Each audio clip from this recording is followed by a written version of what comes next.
오늘 말씀의 제목은 말구에 오신 하나님입니다.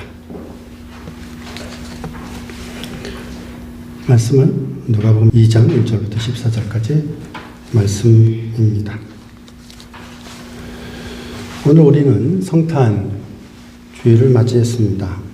우리에게 너무나 익숙하지만 그 무엇보다도 신비로운 사건인 말구에 오신 하나님에 대해 함께 나누어 보겠습니다. 해마다 12월이 되면 바이살리아도 성탄의 분위기가 조용히 그러나 분명하게 스며듭니다. 며칠 전 메인스트리트를 지나가다 보니 성탄 조명이 거리를 밝히고 있었습니다. 이제 12월이구나 하는 사실을 굳이 의식하지 않아도 자연스럽게 느끼게 됩니다. 거리의 불빛과 장식, 캐럴의 선율 속에서 우리는 성탄을 떠올립니다. 우리의 베들레헴의 마구간과 마리아와 요셉 그리고 아기 예수님을 찾아온 목자들의 이야기를 우리는 너무나 잘 알고 있습니다. 너무 익숙하기에 오히려 그 안에 담긴 하나님의 깊은 사랑과 의도적인 낮아짐을 놓치고 지나갈 위험도 있습니다. 그래서 오늘 저는 여러분과 함께 이 익숙한 성탄 이야기 이면이 흐르는 하나님의 마음을 다시 한번 천천히 그리고 깊이 묵상해 보고자 합니다. 요즘은 AI를 이용해서 문서를 만들면 종종 난처한 순간을 경험하곤 합니다. 가장 대표적인 문제가 바로 헬루시네이션입니다. 이것은 실제로 존재하지 않는 내용, 즉 다시 말하면 가짜 내용을 마치 사실인 것처럼 그럴듯하게 만들어냅니다. 문서는 정교해 보이지만 신뢰할 수 없다는 점에서 오히려 AI 시대에 우리에게 큰 혼란을 만들고 있습니다. 그래서 우리는 검증된 자료만 입력해 문서를 만드는 AI를 사용하곤 합니다. 근데 여기서 또 다른 문제가 나타납니다. 출력의 마지막 단계에서 이 한글은 인식을 잘 못해요. 그래서 글자가 깨지고 문장의 배열이 어그러지는 현상이 나타납니다. 이른바 렌더링 과정에서 오류가 발생하는 것입니다. 렌더링이란 입력된 내용이 최종 형태로 출력되거나 화면에 표시되는 과정을 말하는데 이 과정에 문제가 생기면 내용은 맞는데 글씨가 뭉개지고 문장이 흐트려져 결과물이 망가집니다. 그것은 멀쩡한데 속은 골아버린 상태라고 말할 수 있습니다. 집은 화려한데 기초가 부실해 문이 닫히지 않는 그런 모습입니다. 설계도는 완벽한데 완성된 건물에서 문짝이 맞지 않는 것과 비슷합니다. 이 장면은 오늘 우리가 성탄을 더 나아가 인생을 대하는 모습과도 묘하게 닮아 있습니다. 우리는 성탄을 잘 안다고 생각합니다. 이야기의 내용도 알고 의미도 알고 있다고 여깁니다. 그러나 정작 그 성탄의 의미가 우리의 삶으로 옮겨지는 과정에서 어딘가 어그러져 버릴 때가 많습니다. 화려한 장식과 따뜻한 분위기, 감동적인 캐럴은 넘치지만 그 중심에 계셔야 할 예수 그리스도, 정작 그분은 점점 희미해집니다. 성탄이라는 내용은 있지만 삶이라는 자리에서 제대로 렌더링되지 않는 것입니다. 세상이 우리에게 제시하는 삶의 방식도 그렇습니다. 성공, 안정, 효율, 자기만족이라는 가치들은 매우 매끄럽고 완성도가 있는 것처럼 보입니다. 한눈에 보기에는 잘 정리된 인생처럼 느껴지기도 합니다. 그러나 인생의 깊은 자리에서 그것을 다시 들여다보면 문장이 어그러진 글처럼 우리 마음을 끝까지 설득하지 못합니다. 고난의 순간을 지나갈 힘도 없고 삶의 마지막까지 책임질 진리도 되지 못하는 것입니다. 그러나 성탄의 이야기는 전혀 다른 길을 보여주고 있습니다. 하나님께서는 화려한 모습이나 압도적인 형상으로 오시지는 않으셨습니다. 가장 연약한 아기의 모습으로 가장 낮고 작은 자리로 이 땅에 오셨습니다. 겉으로 보기에는 초라해 보입니다. 그러나 그 안에는 어떤 과정에서도 깨지지 않는 영원한 생명이 담겨 있는 것입니다. 요한복음 1장 14절 말씀에 이렇게 말씀합니다. 말씀이 육신이 되어 우리 가운데 거하시매. 아멘. 이 선언은 진정한 신앙이 우리가 얼마나 잘 만들어내느냐에 있지 않음을 분명히 보여주고 있습니다. 신앙의 중심은 인간의 완성도가 아닙니다. 하나님께서 친히 이 땅에 오셔서 이루신 구원의 역사에 있습니다. 세상은 화려해 보이나 속은 깨져 있고 예수 그리스도는 연약해 보이나 그 안에는 온전한 진리가 있습니다. 이번 성탄절 우리는 다시 물어보아야 됩니다. 나는 무엇을 의지하며 살아가고 있는가입니다. 무엇이 나를 붙들고 있는가? 그래서 오늘을 살아가게 하는가? 겉모습은 번듯해 보이는 것들은 결국 시간이 지나면 깨지고 무너져 버립니다. 우리를 끝까지 붙드는 것은 배경이나 성공이나 성취나 환경이나 가문이 아닙니다. 시간이 흘러도 1.1획도 변하지 않는 복음인 것입니다. 성탄절은 우리가 삶의 방향을 수정하기로 결심하는 날이기 이전에 하나님께서 깨어진 우리의 삶을 붙들기 위해서 친히 찾아오셨음을 확인하는 날입니다. 그럴듯해 보이는 것들 속에서 여러분 우리가 잠시 멈춰야 될 것입니다. 그리고 가장 낮고 연약한 모습으로 오셨으나 결코 흔들리지 않고 변하지 않고 거짓이 아닌 진리이신 우리 주 예수 그리스도 그분을 바라보는 이 시간 될 수 있기를 바랍니다. 깨진 세상의 글자를 넘어서 육신이 되어 오신 살아있는 말씀을 만나는 것, 그것이 성탄을 가장 성탄답게 맞이하는 길이라고 생각합니다. 본론 1입니다. 우리는 역사의 소라한 뒤에 계신 하나님의 섭리를 기억해야 합니다. 누가복음 2장은 매우 이외의 방식으로 시작합니다. 천사의 찬송이나 목자들의 이야기가 아니라 로마 황제 가이사 아구스토의 명령으로 이야기가 스토리가 시작됩니다. 누가복음 2장 1절에 보면 그때 가이사 아구스토가 영을 내려 천하로 다 호적하라 하였으니 당시 로마 황제의 한마디는 단순한 행정명령이 아니었습니다. 그것은 전 세계를 움직이는 절대 권력이었습니다. 황제의 명령 하나로 수많은 사람들이 일상을 멈추고 길을 떠나야 했던 것입니다. 나사렛에서 살고 있었던 요셉과 마리아도 예외는 아니었습니다. 임신한 마리아를 데리고 먼 길을 떠나 베들레헴으로 향해야 했습니다. 겉으로 보면 이 장면은 매우 분명합니다. 역사는 힘 있는 자에 의해 움직이는 것처럼 보입니다. 세상은 권력자의 결정에 따라 요동치는 것처럼 보입니다. 로마 황제가 세상을 지고 흔드는 듯 보입니다. 그러나 성경은 다르게 말씀하고 있습니다. 이사야 선지자는 이미 오래전에 이렇게 말씀하셨습니다. 이사야 9장 2절 말씀입니다. 흑암에 행하던 백성이 큰 빛을 보고 사망의 그늘의 땅에 거하던 자에게 빛이 비추는도다. 겉으로는 로마의 권세가 세상을 지배하는 것처럼 보였습니다. 그러나 실제로 역사를 주관하시는 분은 하나님이십니다. 황제의 명령은 우연이 아니었습니다. 정치적 계산만의 결과도 아니었습니다.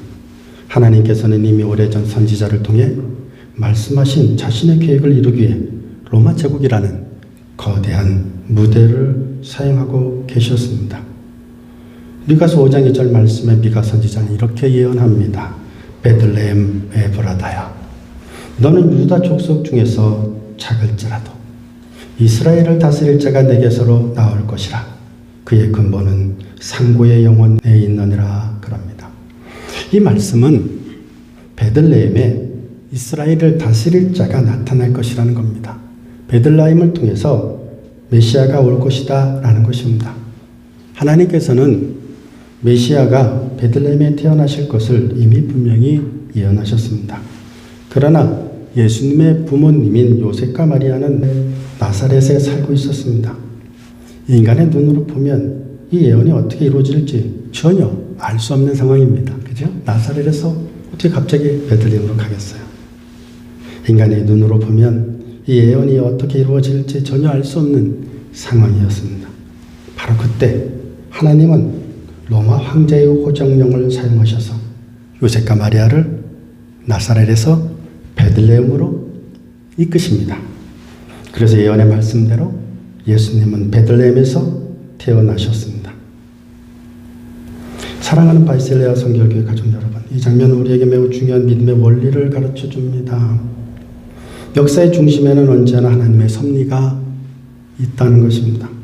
세상은 소란스럽고 권력은 요란하고 상황은 우리를 흔들어 놓지만, 환경은 우리 마음을 흔들지만, 그 모든 소란함 뒤에서 오늘도 조용히 그러나 정확하게 일하시는 분은 하나님이십니다. 혹시 지금 여러분의 삶도 세상의 요란함 속에 있는 것처럼 느껴지십니까? 해결되지 않은 문제들, 예기치 않은 변화들, 내 힘으로는 어쩔 수 없는 상황들로 인해 마음이 흔들리고 계십니까? 두려워하지 마십시오. 성경은 우리에게 분명히 말씀하고 있습니다. 하나님은 혼란 속에서도 길을 잃지 않으시는 분이십니다. 아구스도의 호정령이 요셉을 나사렛에서 베들레헴으로 이끌었듯이 지금 여러분의 인생에 일어나는 모든 일들도 결코 우연이 아닙니다. 그것은 여러분을 괴롭히기 위한 혼란이 아닙니다. 결국 여러분들을 예수 그리스도 앞으로 인도하시기 위한 하나님의 섭리입니다. 그러므로 여러분 가운데 어려움이 있습니까? 눈물이 있습니까? 고통이 있습니까? 하나님을 원망하지 말고 주께로 나오시는 주님이 우리를 부르시는 콜링이라는 것을 아시는 지혜자가 될 수 있기를 바랍니다. 우리는 이해하지 못하지만 하나님은 이미 알고 계십니다. 우리는 불안해하지만 하나님은 이미 준비하고 계십니다. 성탄은 바로 이 사실을 우리에게 다시 확인시켜 줍니다. 세상이 요동칠 때도 하나님은 자신의 약속을 한치의 오차도 없이 이루시는 분이라는 사실입니다. 역사의 소란함 뒤에서 어제도 오늘도 내일도 조용히 일하시는 하나님의 손길을 신뢰하는 것, 이것이 성탄을 맞이하는 첫 번째 태도인 것입니다. 두 번째입니다. 하나님은 방이 없는 세상으로 오셨습니다. 사랑하는 바이셀레아 성결교회 가족 여러분, 우리는 하나님께서 이 어떤 세상으로 오셨는지를 기억해야 됩니다. 성탄의 이야기는 따뜻하고 아름답게 들리지만 실제 장면은 결코 낭만적이지 않습니다. 하나님께서 이 땅에 오셨을 때 세상은 그분을 맞이할 준비가 전혀 되어 있지 않았습니다. 그런데 누가복음은 이 사실을 전혀 숨기지 않습니다. 아주 담담하게 이렇게 말씀하고 있습니다. 누가복음 2장 7절입니다. 이는 사관에 있을 곳이 없음이러라. 이 한 문장은 성탄의 현실을 정확히 보여줍니다. 방이 없었습니다. 여관이 부족해서가 아니라 세상은 이미 자기 일로 가득 차 있었기 때문입니다. 사람들은 바빴고 일정이 있었고 책임이 있었고 각자의 사정으로 마음과 공간이 꽉 차 있었습니다. 누구도 일부러 예수님을 거절한 것이 아니었을지 모릅니다. 그러나 그 결과는 분명했습니다. 하나님께서 머무실 자리가 없었다는 것입니다. 이 장면을 떠올리면 교회에서 아이들의 성탄절마다 연극하면서 보여주었던 한 스토리가 생각이 납니다. 선생님은 아이들에게 이렇게 연습하며 가르칩니다. 누군가 방을 물으면 너희는 방이 없어요 라고 말하면 돼 라고 말합니다. 아이들은 연습했습니다. 그리고 그 말을 반복해서 배웠습니다. 연극이 시작하자 아이들은 배운 대로 우리 방이 없어요. 그 예수님, 아버님, 어머님 오시자 우리 방이 없어요. 그리고 이제 맨 마지막에 되었습니다. 이제 그 아이도 우리 집에 머물 방이 없어요 라고 말하면 되는 거예요. 그러면 그 다음 장면으로 넘어갑니다. 오늘 똑똑 두들깁니다. 방이 있을까요? 우리 집에는 방이 없어요 라고 해야 되는데 똘망똘망 어린아이가 나옵니다. 그리고 예수님의 부모님을 바라봅니다. 너희 집에 머물 방이 있을까? 그러면 그 아이는 방이 없어요 라고 하면 되는 거예요. 근데 그 아이는 이렇게 말했답니다. 우리 집에 방이 있어요. 그것을 보고 있었던 사람들은 깜짝 놀랐습니다. 왜냐하면 그 스토리를 다 알고 있었거든요. 방이 없어야 된다고 얘기를 해야 되는데 이 아이가 방이 있어요 라고 얘기한 거예요. 그러면서 한 곳을 가리킵니다. 구육관이었습니다. 말구유였던 것입니다. 사람들은 방이라고 여기지 않았던 자리입니다. 아무도 머물지 않던 곳입니다. 그러나 바로 그 자리에 아기 예수님이 놓이십니다. 이 이야기를 들을 때 우리가 분명히 해야 할 것이 있습니다. 이 아이의 말이 하나님의 계획을 바꾼 것은 아닙니다. 이 아이의 순수함이 구원을 만들어낸 것도 아닙니다. 예수 그리스도는 이미 말구유로 오시기로 결정하셨기 때문입니다. 아이의 말은 하나님의 뜻을 만들어낸 말이 아니라 이미 이루어진 하나님의 뜻을 드러낸 말이었습니다. 세상은 방이 없다고 하지만 하나님은 세상에 방이라고 부르지 않던 자리에 오셨다는 사실을 보여준 것입니다. 미가 선지자는 이것에 대해서 이렇게 예언합니다. 미가서 5장 2절 말씀입니다. 그의 근본은 상구의 영원에 있느니라. 영원하신 하나님께서 가장 낮은 자리로 들어오셨습니다.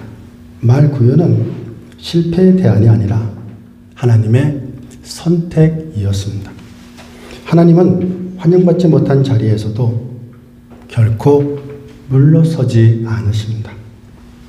방이 없는 세상 가운데로 기꺼이 들어오셨습니다. 이것이 성탄의 복음입니다. 성탄은 우리가 하나님께 자리를 마련해 드린 스토리가 아닙니다. 성탄은 하나님께서 방이 없는 우리 삶 한가운데로 찾아오셨다는 스토리입니다.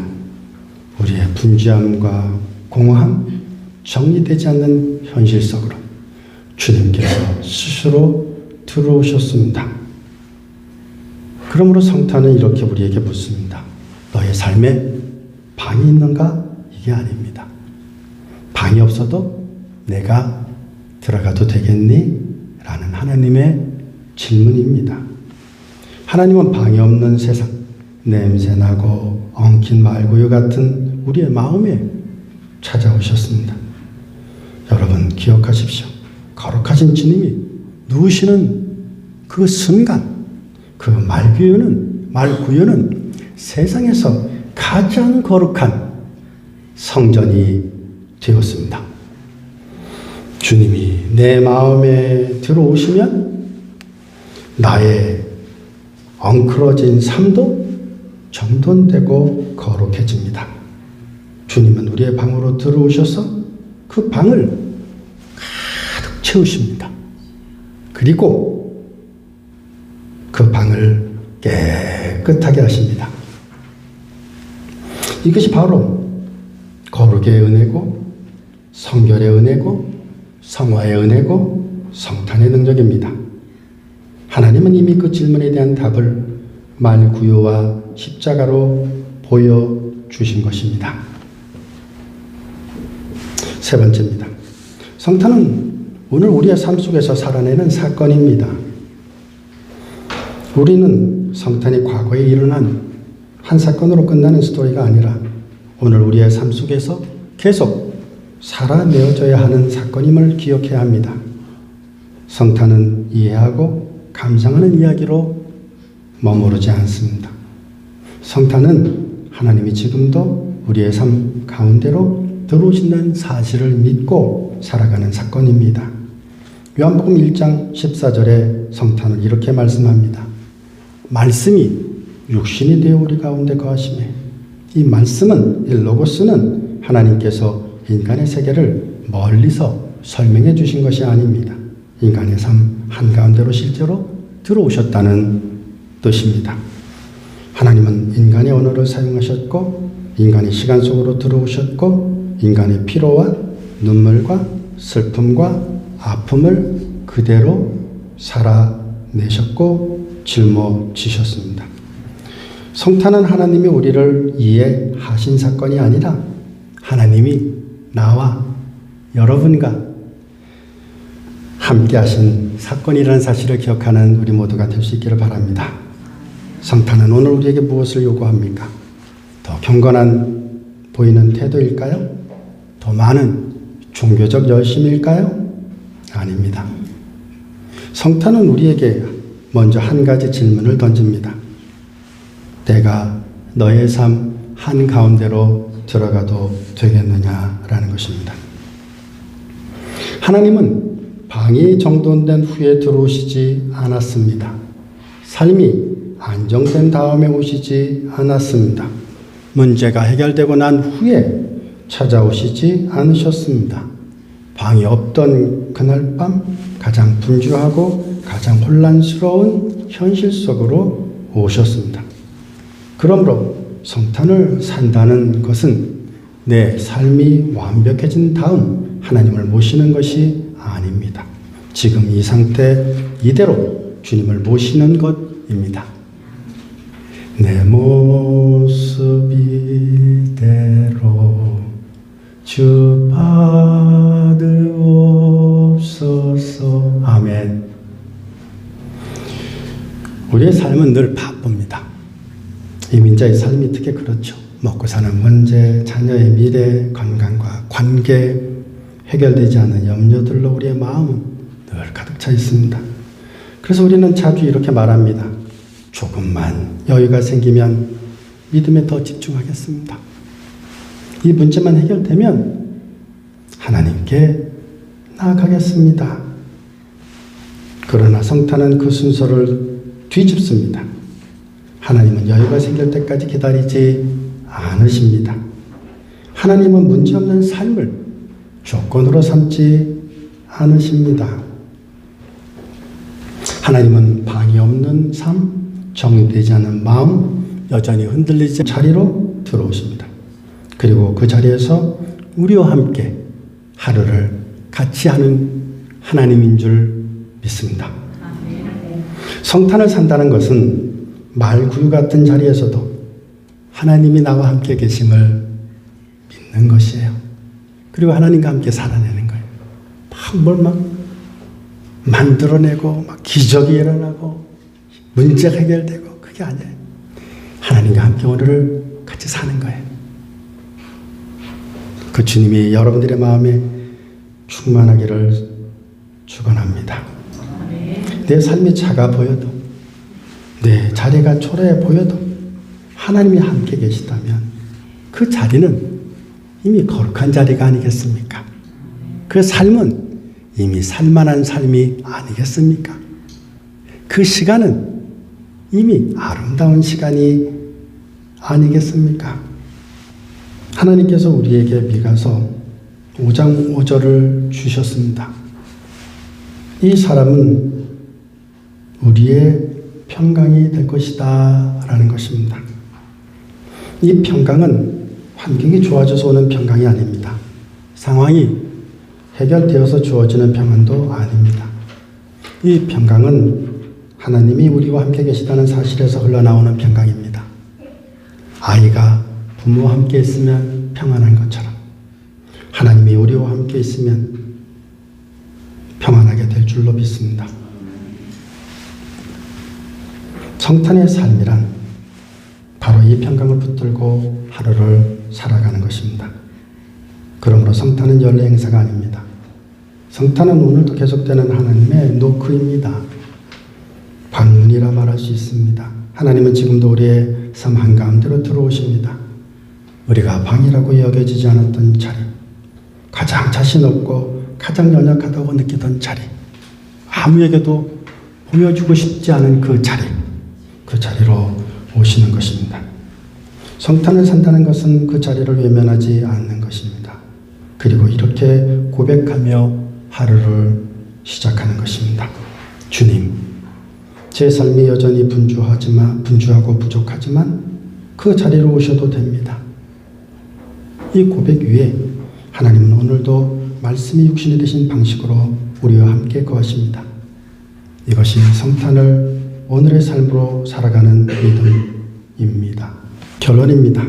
말구에 시작된 복음은 오늘 우리의 삶을 붙드십니다. 사랑하는 바이셀레 성결교회 가족 여러분, 오늘 우리는 성탄 이야기를 다시 처음부터 천천히 삼고해 보았습니다. 역사의 소란함 뒤에서 일하시는 하나님의 섭리를 보았고, 방이 없는 세상으로 오신 하나님의 선택을 보았고, 성탄이 과거의 한 장면이 아니라 오늘 우리의 삶 속에서 살아내어져야 할 사건임을 함께 묵상했습니다. 성탄은 아름다운 동화가 아닙니다. 성탄은 하나님께서 가장 현실적인 방식으로 우리를 찾아오신 사건입니다. 하나님은 세상에 준비되었을 때 오신 것이 아니라 준비되지 않은 세상으로 오셨습니다. 방이 있을 때 오신 것이 아니라 방이 없을 때 오셨습니다. 그리고 바로 그 자리에서 구원을 시작하셨습니다. 누가복음 2장은 끝까지 우리에게 솔직합니다. 방은 끝내 생기지 않았다라는 것입니다. 상황은 나아지지 않았다라는 것입니다. 그런데 우리 하나님은 뒤로 물러서지 않으셨습니다. 말구유라는 가장 낮은 자리에서 하나님은 인간의 역사 한가운데로 저벅저벅 들어오셨습니다. 이것이 복음입니다. 복음은 우리의 삶이 정돈되었기 때문에 임한 사건이 아닙니다. 복음은 우리의 삶이 여전히 어지럽고 부족할 때 하나님께서 먼저 찾아오셨다는 소식입니다. 그러기에 복음은 언제나 우리에게 소망이 됩니다. 우리의 삶에도 여전히 방이 없는 날들이 있습니다. 해결되지 않은 문제들이 있습니다. 쉽게 무너지지 않는 현실들이 있습니다. 그래서 우리는 자주 이렇게 하나님 앞에 말합니다. 하나님, 아직은 아닙니다. 지금은 너무 바쁩니다. 조금만 더 정리되면 그때 하나님을 뵙겠습니다. 그러나 성탄은 우리에게 이렇게 말합니다. 지금 이 자리면 충분하다라는 것입니다. 하나님은 완성도를 기다리지 않습니다. 하나님은 우리의 형편을 조건으로 삼지 않으십니다. 하나님은 지금 이 모습 이대로의 우리를 향해 오신다는 사실을 기억하는 우리 모두가 될 수 있기를 바랍니다. 그러므로 성탄을 산다는 것은 더 멋진 신앙인이 되겠다고 다짐하는 것이 아닙니다. 성탄을 산다는 것은 하나님이 이미 우리 삶 안으로 들어오셨다는 사실을 믿고 오늘을 살아가는 것입니다. 말구유 같은 자리에서도 하나님이 함께 계심을 신뢰하며 하루를 사는 것입니다. 이번 성탄절 우리는 이렇게 고백할 수 있기를 소망합니다.